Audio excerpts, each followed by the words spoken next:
गोपिकान्त नमोस्तुते तप्त कांचन गौरांगी राधे वृंदावनेश्वरी वृषभानुसुते देवी प्रणमामि हरिप्रिये वाञ्छाकल्पतरुभ्यश्च कृपा सिन्धुभ्य एव च पतितानां पावनेभ्यो वैष्णवेभ्यो नमो नमः। जय श्री कृष्ण चैतन्य प्रभु नित्यानंद श्री अद्वैत गदाधर श्रीवासादि गौरभक्तवृंद। हरे कृष्ण कृष्ण कृष्ण हरे हरे, हरे राम राम राम हरे हरे। ओम नमो भगवते वासुदेवाय। ओम नमो भगवते वासुदेवाय। ओम नमो भगवते वासुदेवाय। नारायणं नमस्कृत्य नरं चैव नरोत्तमं देवीं सरस्वतीं व्यासं ततो जयमुदीरये। नष्टप्रायेष्वभद्रेषु नित्यं भागवत सेवया भगवत्युत्तमश्लोके भक्तिर्भवति नैष्ठिकी। कृष्णाय वासुदेवाय देवकीनन्दनाय च नन्दगोपकुमाराय गोविन्दाय नमो नमः।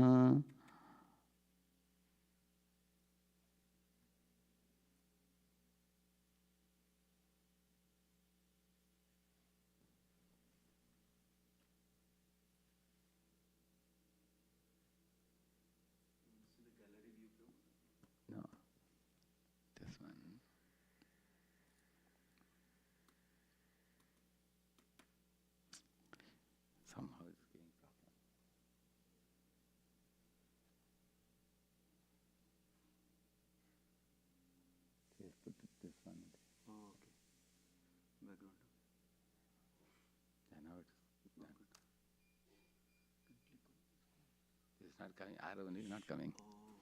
I don't know. Oh, no, it's coming. Okay.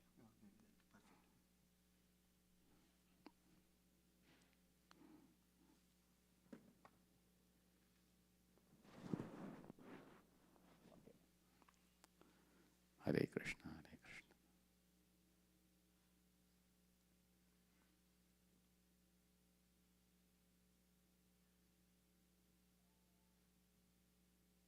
Okay. All of you, welcome for the Srimad Bhagavatam class this morning. We are in the 9th canto, 13th chapter, text number 1 to 5. Okay. Shri Shuka Uvacha Nimir Ikshvakutanayo Vasishtham Avritarpijam Vasishtamavritarpijam Arabhya Satram Sopyaha Shakrena Pragbritosmi Boho. Shri Shuka Uvacha Nimir Ikshvakutanayo Vasishtham Avritarpijam Arabhya Satram Sopyaha Shakrena Pragbritosmi Boho. Yeah, can recite.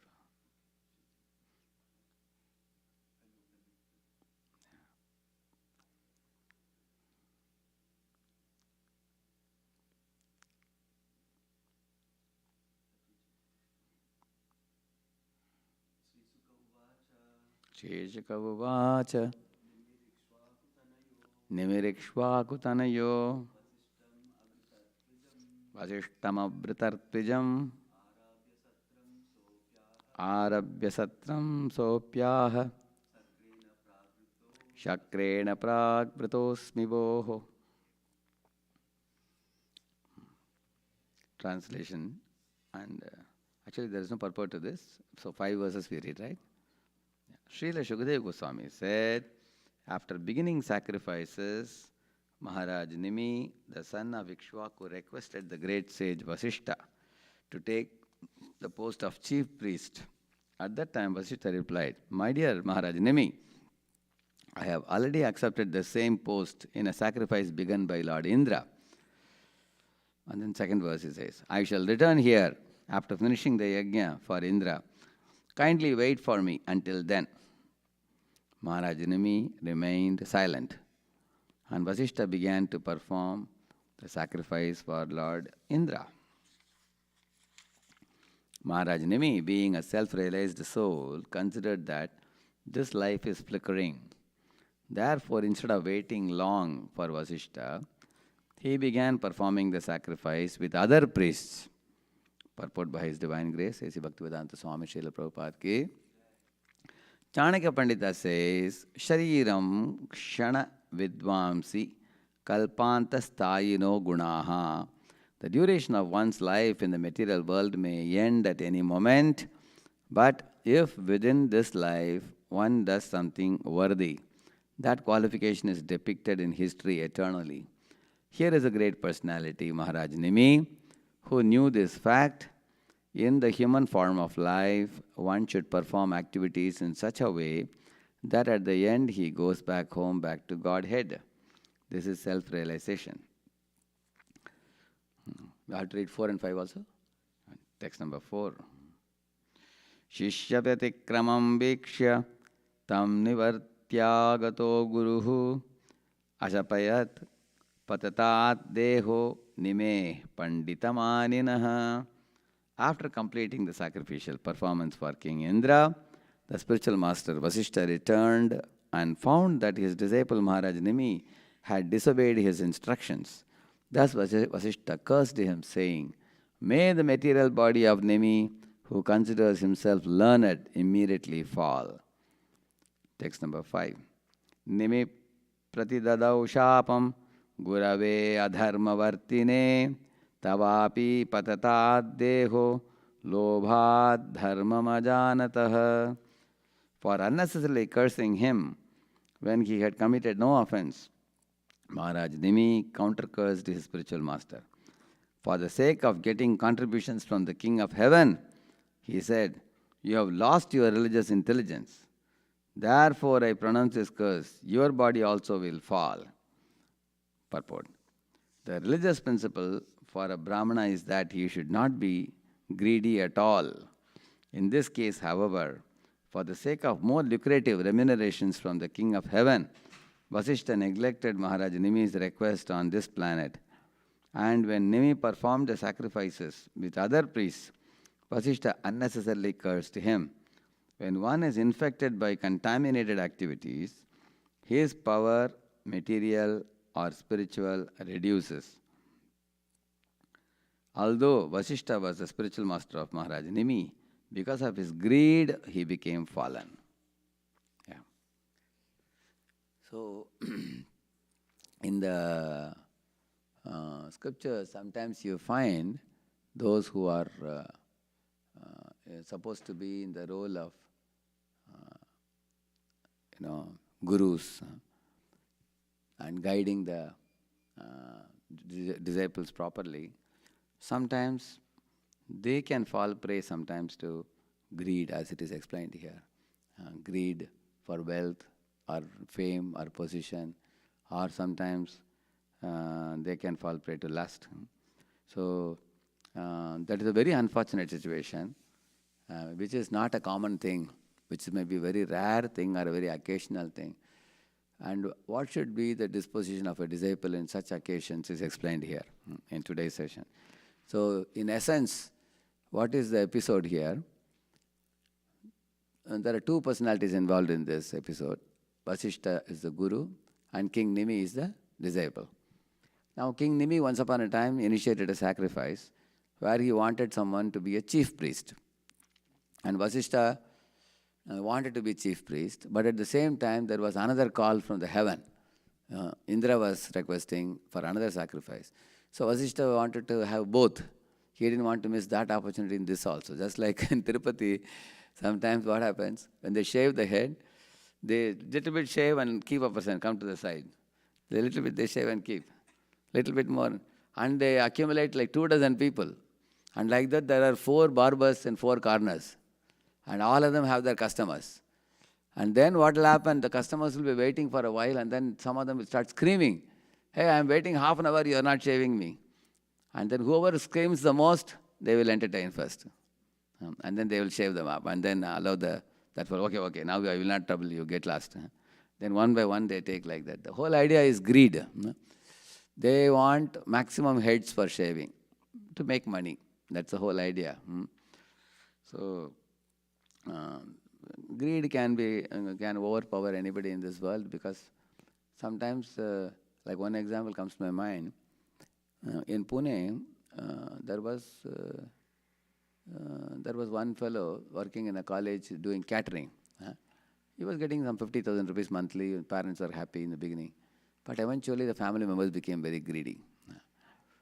They said, if you do catering of non-veg, you can earn even more instead of only 50,000. Then he started to catering non-veg. It became like 1.2, 1.3 lakh rupees monthly.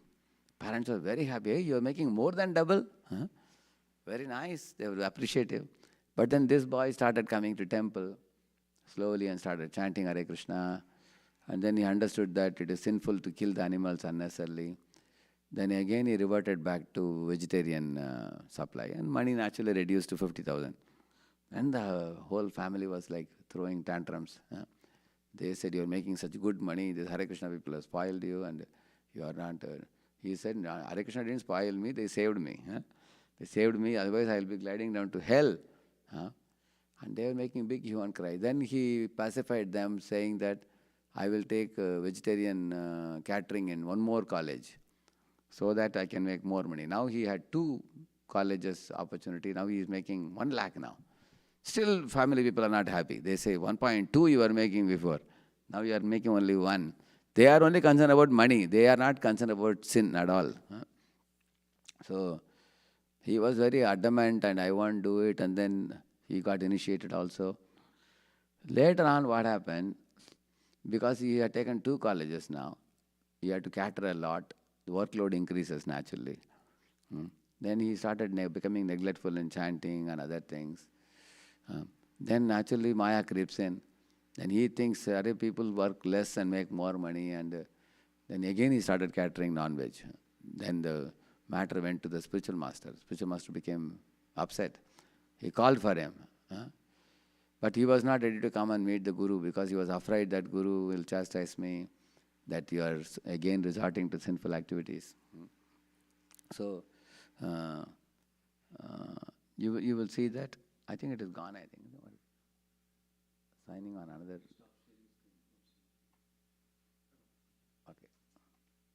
Okay. So he was, again he got into this habit. So he was telling, no, I don't want to disturb Guru. Guru is a very senior man, very busy man. I don't want to disturb. Guru said, you are not disturbing me, I am disturbing you. You come and meet me. He is not ready to go and meet. So then Guru called on phone and scolded him and said, see, there will always be people in this world who will give you ill advice. So they will go to hell, they will take you to hell also. So when it comes to sinful activities, you have to say no to it. Because you are a wise man, you are a learned man. They are fools. They think money is honey. They are seeing only from the point of view of money. But you are a learned person. You know that money alone is not the goal of life. You need money for your food, clothing, shelter. Krishna is sending you much more than food, clothing, shelter. You are getting 1 lakh rupees. You are spending just 20,000 per month. 80,000 goes into your savings. Still you are greedy. Isn't it? So, in this way you will find sometimes even a so-called religious person sometimes can, due to monetary considerations, can become greedy. Like we are hearing about Vasishta's behavior here. It's unbefitting. Now Vasishta is not ordinary personality. It's a very, very exalted person. So how do we deal with the exalted people committing mistakes? For example, once Brahma created one beautiful woman called Vagdevi. And she was so beautiful that although he was only creating her, he's supposed to be like a father, he was attracted to her. And seeing that, he was looking at her with a glance which was improper. Then the two people responded in two different ways. Marichi's sons, they laughed. When Marichi's sons laughed, they became offenders, due to which they had to become asuras, 6 of them.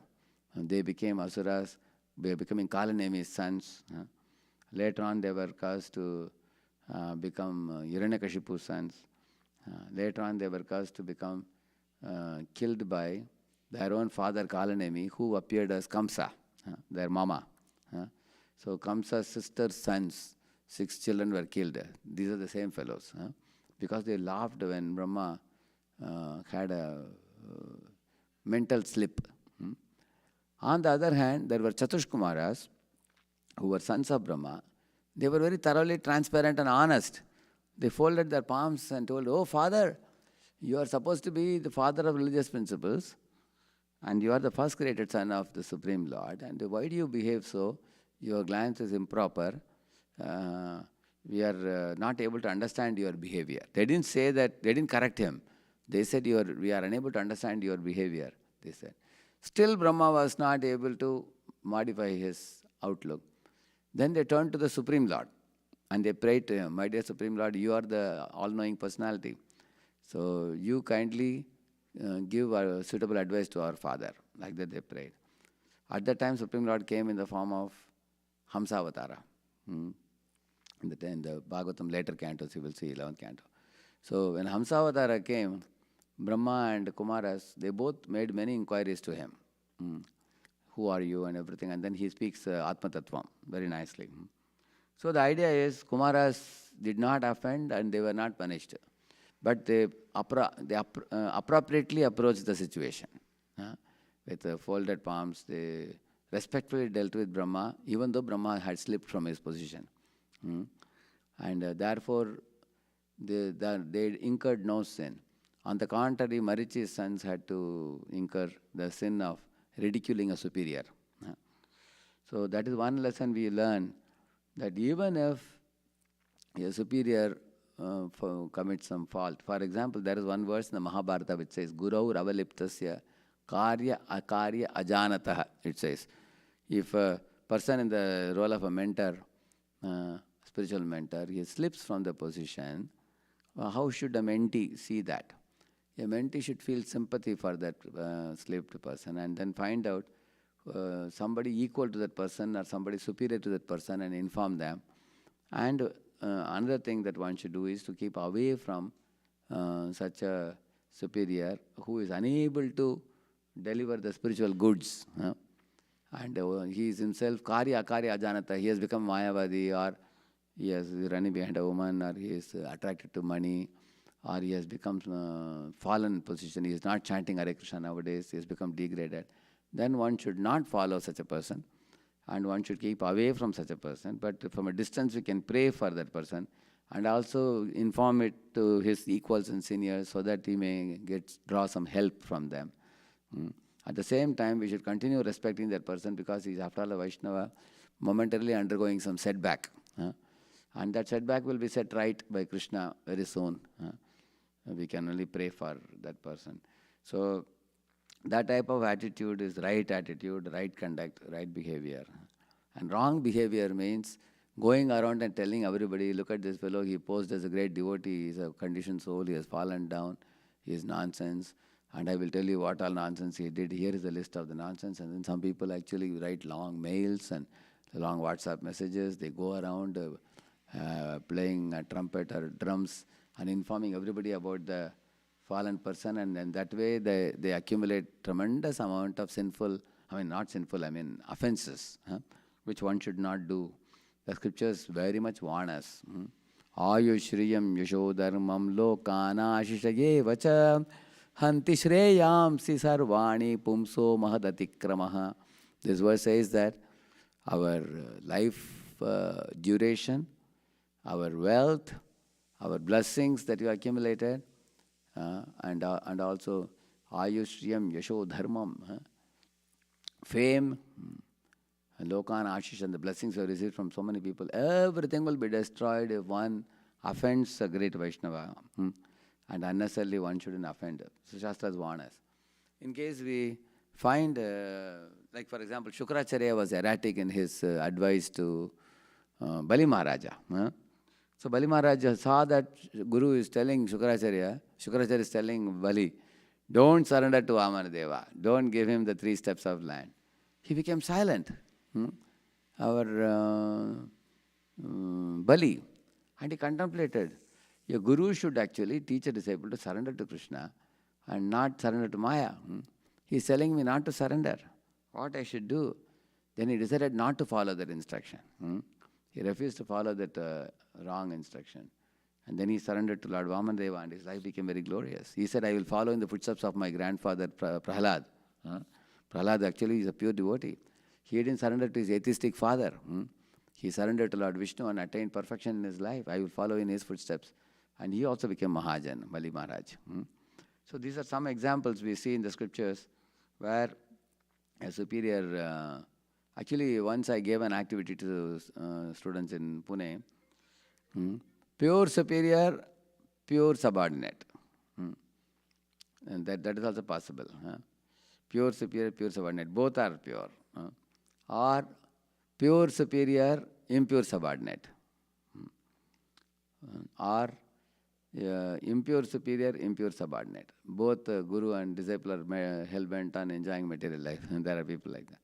And or impure superior, pure subordinate. In this case, Nimi Maharaj was actually a pure devotee.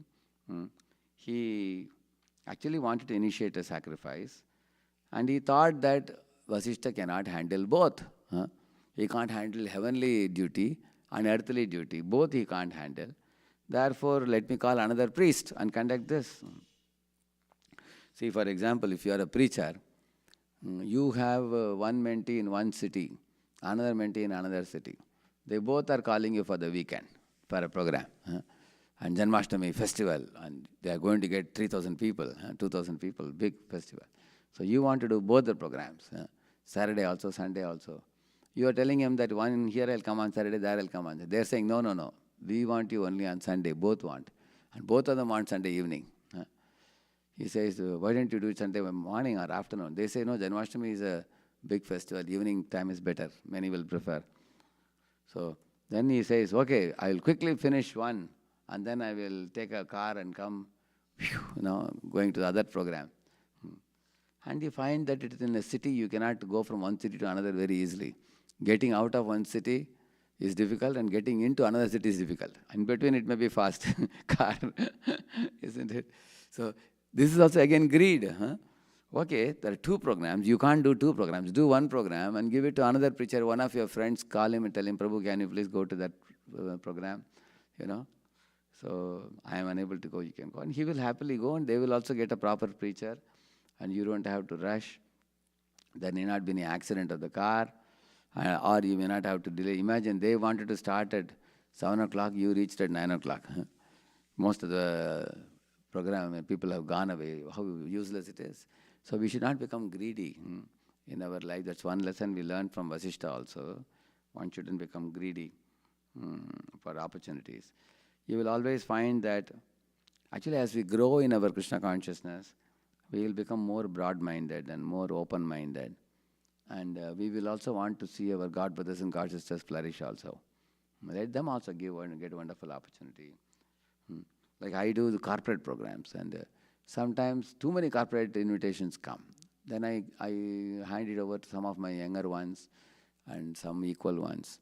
I only take what I can handle and what I cannot handle I just give it to other people. Because ultimately somebody should represent Prabhupada in these programs when opportunities come. That is the right attitude, not that we want to hold on to everything ourselves only. This reminds me of one Nutty Greedy video. You have seen that? Nutty Greedy video? Nutty Greedy is I don't know whether I have it here. If I have it here, I can just show it. If you see that, you will get an idea what is greed.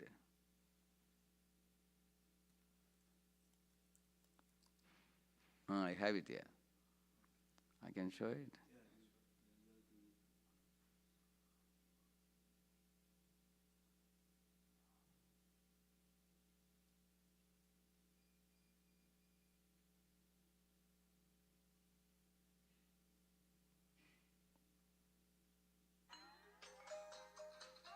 Is coming?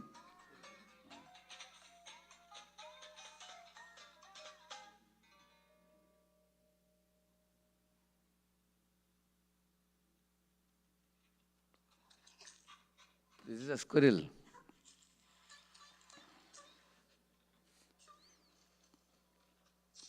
So he got a nut he is storing in a tree. How much he has stored? It's going on accumulating.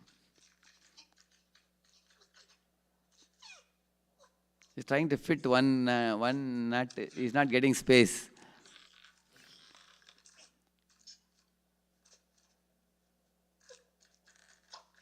That pops out. You see.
Even while falling also, he's holding on to some.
He got at last only one he got.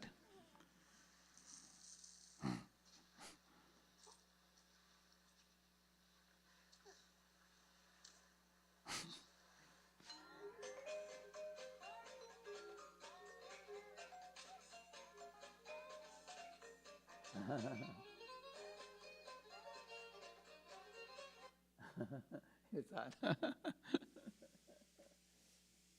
You saw what happened with this fellow's greed, huh? So, that is another lesson here. One should not be greedy, overly greedy. So, actually, King Nimi was not ordinary also. He was a very advanced devotee. So, he could curse back.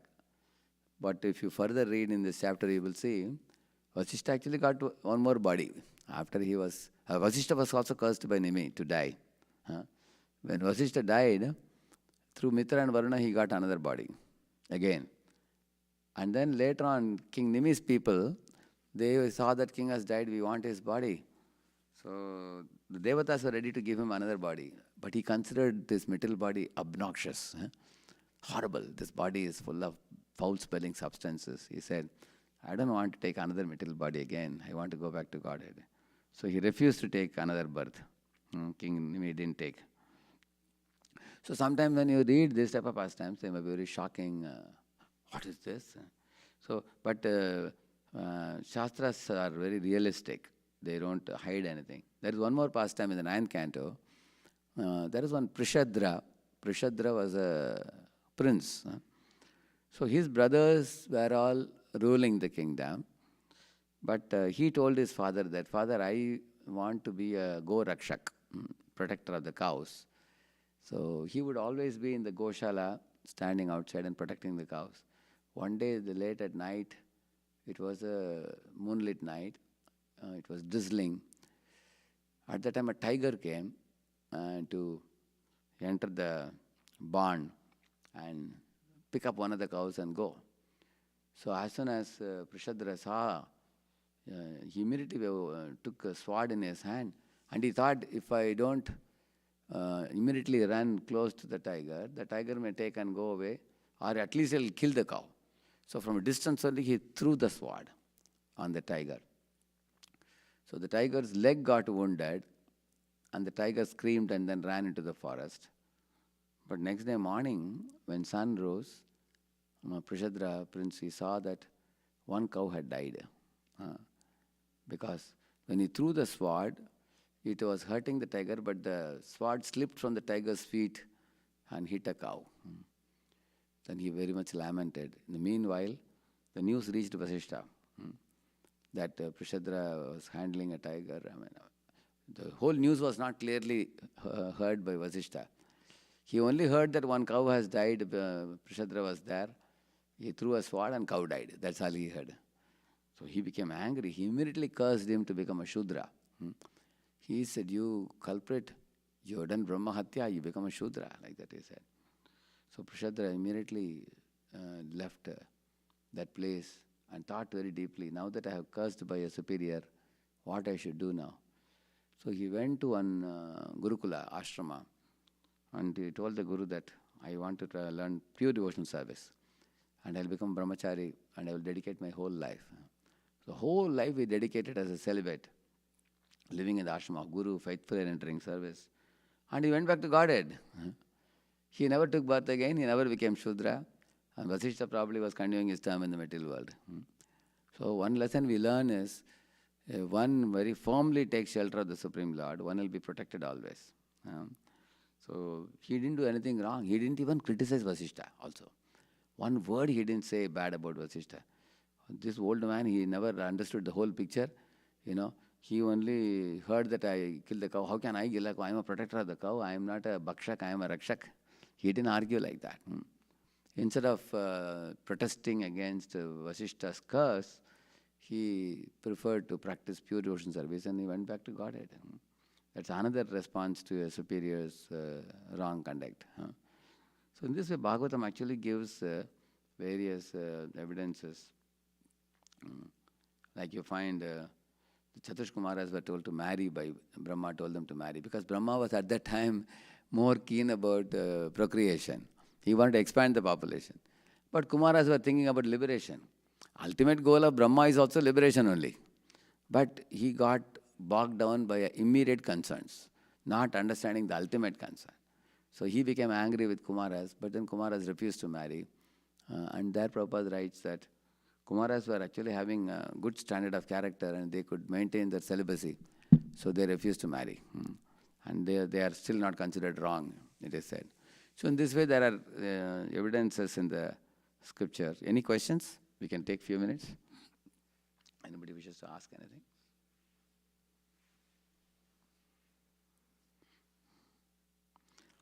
One devotee was asking, what if our superior is angry with us? Should we reject the superior? No.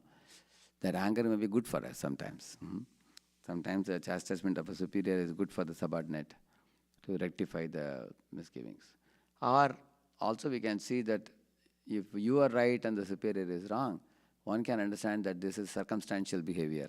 It is not a steady behavior. Once in a while, there may be some anarthas which may surface in them. That doesn't disqualify them from being a superior. Hmm. So in this way, many subtleties are there to understand in the subject. Hmm. Any questions or comments? I think no questions, comments. We can conclude. Yeah, yes, Prabhu. Hare Krishna. Thank you.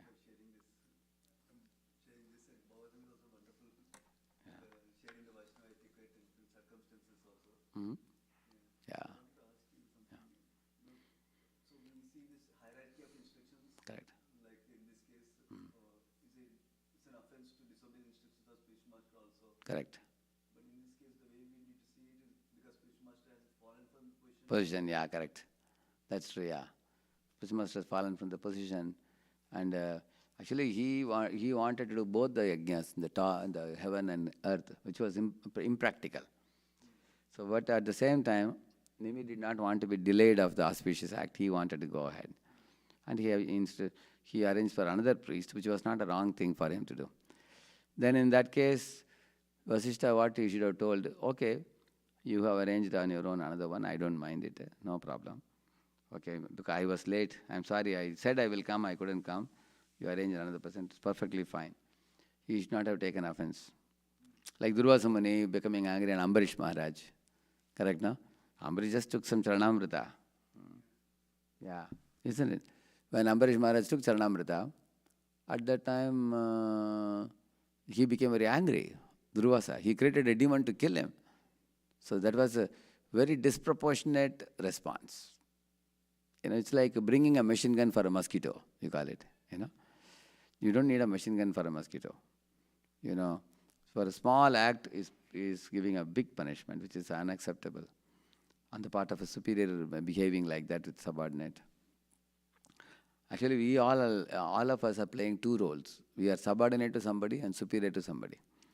So in today's talk, we should put ourselves in the Vasishta's role and see that we should not behave like that as a superior to people. That means don't show disproportionate anger, and don't become greedy for any wealth or fame or anything like that. And also, don't behave erratically. Behave in line with the Guru Parampara, what we have learned. And always remain humble. These are lessons we can learn as a superior. And as a subordinate, we should know that life is not a bed of roses. Everybody wants a superior who is all perfect and spotless and will be able to perfectly represent the Supreme Lord, which if the superior does, it's very wonderful. If such a thing happens, it's most wonderful. But sometimes it may not happen like that. There may be some flaws in a superior. Then one has to know how to address that concern. So, like one example comes to my mind. One boy, he became a devotee in one city, preached by one superior. Now he went to another city. There he became attracted to another local leader. And he became fixed up in Krishna consciousness there. And and then inspired by the local leader, he wanted to join the local temple. And that previous superior was in touch with him and said, I brought you to Krishna consciousness. I, inspired you. And instead of coming and joining our community, you are joining that community. So if you don't, come here, you will only earn my curse and things like that he spoke. So he got very disturbed. He said, I respect him also, I respect this local leader also, but I like this place more. This temple here, I'm getting very good shelter, and why that superior is behaving like that? He got very disoriented and bewildered in spiritual life. So I was telling him that sometimes one of the two superior is not very mature sometimes. So they have to be very mature. They have to learn detachment. They have to learn some detachment. Otherwise, without detachment, they will be... Now, for example, say I am preaching to somebody, and then that person goes to another city, got attached to the local temple, this thing. I should leave him and say that just because all temples are Prabhupada temples, that broad-mindedness required. Here, yes, Mataji, Gautami Mataji, go ahead. One chat, huh? Okay, just 1 minute. here there's a question, Vrunda Kumari, Devi Mata, I think. Okay, how good it is to have example of 4 Kumaras for those who are facing problem from home to follow Krishna consciousness. Yeah. Actually, in home, if relatives are opposing or posing challenges for our practice, it's mainly because we are not fulfilling the material duties at home for them. They have certain expectations from us, we are not fulfilling it.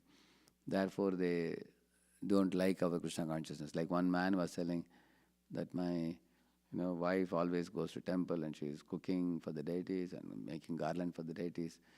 She is not attending to the children at home. They are budding children. So my spiritual master told her that your children should be taken care like deities. You should take care of the children very well. And then when they grow a little bit beyond, when they grow beyond like 6 or 7 or something like that, then they also go to school and you will get more time for service in the temple. So one has to know the balance between family duty, professional duty and devotional duty. These 3 are like a tripod. So if relatives are posing difficulty in our Krishna conscious practice, mainly it is because they feel we are not giving time, sufficient time for material duties. Or in front of them, if you show too much seriousness in Krishna consciousness, they will feel irritated. They will say that, because they are not serious about Krishna consciousness. So what one should do, one should be very intelligent.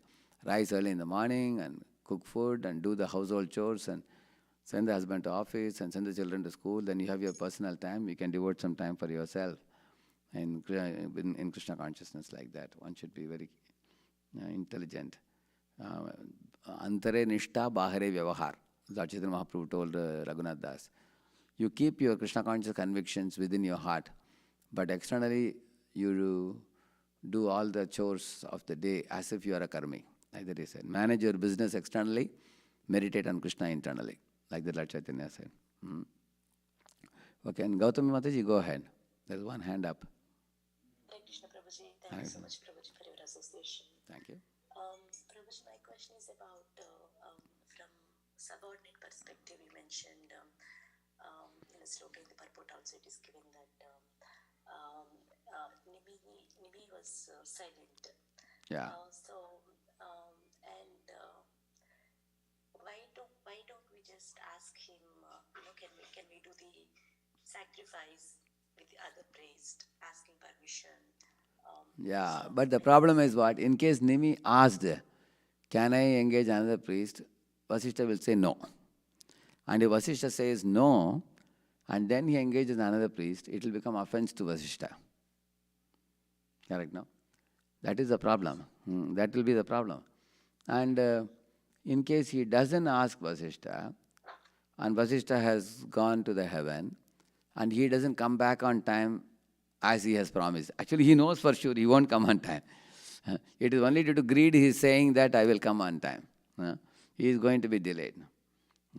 Then, like one example I'll tell you. In one family, they have assembled almost 20, 30 relatives to come together at one point in India. And they all are in different parts of the world. And they want to call one temple devotee and have a very nice sweet program in their house. They're very rich people. Big hall they want to have. So there is one devotee connected to that family. He wants to go for that program because he only brought that family and then he knows all the people. But the problem is, this fellow has another program in another city. He won't be able to come back. But he is telling them that, I will come.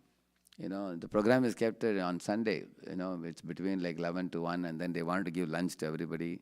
And different people start leaving at 2 o'clock, 3 o'clock. Half people will be available in the night. They want to do it. But this fellow is saying, no, I'll come back. I'll try to take a flight and come. And he is having another program in another city on Sunday morning and he has to finish that and take a flight and come. It will become evening. Half the people will miss. So this family doesn't want anybody to miss. They want as a family gathering to do it. So what should this mature preacher do? He should say, if that's the situation, I'm sorry, I'm unable to come, but another preacher will come. You all go ahead with your event. And we have to always give that freedom to the people. And we should be unattached. That way they will be very happy that Prabhuji blessed us from a distance. Although he couldn't come, he arranged another preacher. And our family gathering could be a very enjoyable gathering for everybody.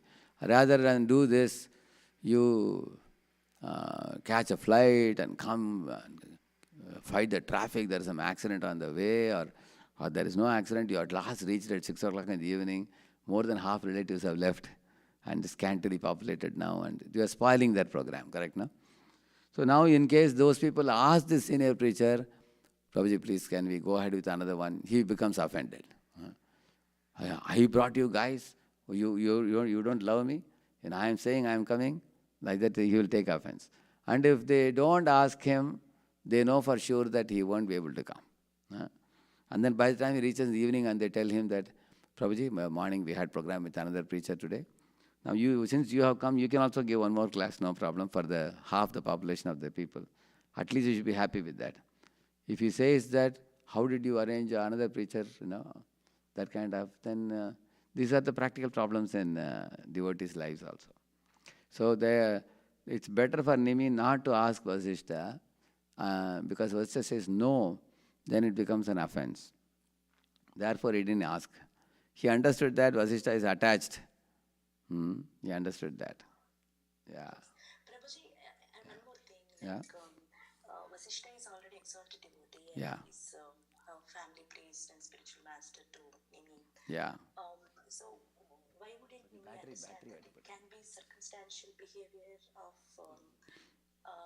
his spiritual master? Because you mentioned about that steadiness and circumstantial behavior Yeah. from the spiritual master. Yeah. Actually, what Nimi would have done, if Vasishtha went to the heaven and then did the yajna and came back, and then he came to know that Nimi did it, then Vasishtha forgave him. He said, okay, I wanted to do it, but I couldn't do it because I am late now. You did with another priest, it's all right. Then the problem would be solved. But that's not what Vasishtha did. Vasishtha took offense. He said, you engaged another person instead of me, so I curse you to die, he said, which is a very serious punishment. He didn't deserve such a big punishment. That was that means Vasishtha did one mistake in the beginning. Now he did a second bigger mistake he did. That's the problem. So one mistake if we commit, we should be in the mood of rectifying it rather than commit one more mistake and that do of a bigger magnitude. So these are, therefore Bhagavatam is very subtle and very deep for us to learn many lessons in our life also. For example, say I developed some unpleasant relationship with one of my equals due to some reason, due to some competitive mentality or envy or something like that. That's the first mistake. Now I should not do a second mistake by blaspheming that devotee, about the devotee to somebody else, or I'm actively trying to trouble him and things like that. Okay, one should not feel envy or competitive mentality, but if it is coming in the mind, one should know that it is an erratic mindset which I have to give up. I should not make things go from bad to worse. So that kind of lesson we learn from this pastime. All right? So we can conclude. Srila Prabhupada ki. Bhagavatam teaches us both what is right conduct, what is wrong conduct. And one has to give up the wrong conduct, adopt the right conduct. And these are the very difficult situations what we are discussing today. Because it's not a normal thing. Because life is not a bed of roses. Everything will not be smooth sailing in this world. Prabhupada says, the material world, things are not smooth sailing. There are going to be challenges. So dharma is also very gudha, very deep. So therefore, what I would do in my life, whenever I am not able to decide on something, I will ask my spiritual master or my seniors also. I also consult them. Sometimes you consult one of your seniors, and then he says one thing you are not very sure. Then I go to consult 3-4 people, and then I will keep the notes with me. Then when my spiritual master comes to India, I will ask him, Maharaj, these are 3-4 different devotees who said different things. I wasn't sure which one I should follow. What do you tell me? And then he will say, and then I'll follow that. But in case I feel that according to my inner compass, discretion, what my senior says appears to be perfect, it is in line with Guru Sadhu Shastra, then I will accept it and go ahead and I'll do that. So one thing in Vaishnava line is we can always consult. We don't have to be all-knowing ourselves. Consulting humbly and seeking advice is a sure short way to get help, rather than we take the matter on our own hands. Because if we take the matter on our own hands and if we do something wrong, then we will make things worse. We should be very careful about that. Thank you. Srila Prabhupada ki jai. Thank you. Thank you very much. Hare Krishna.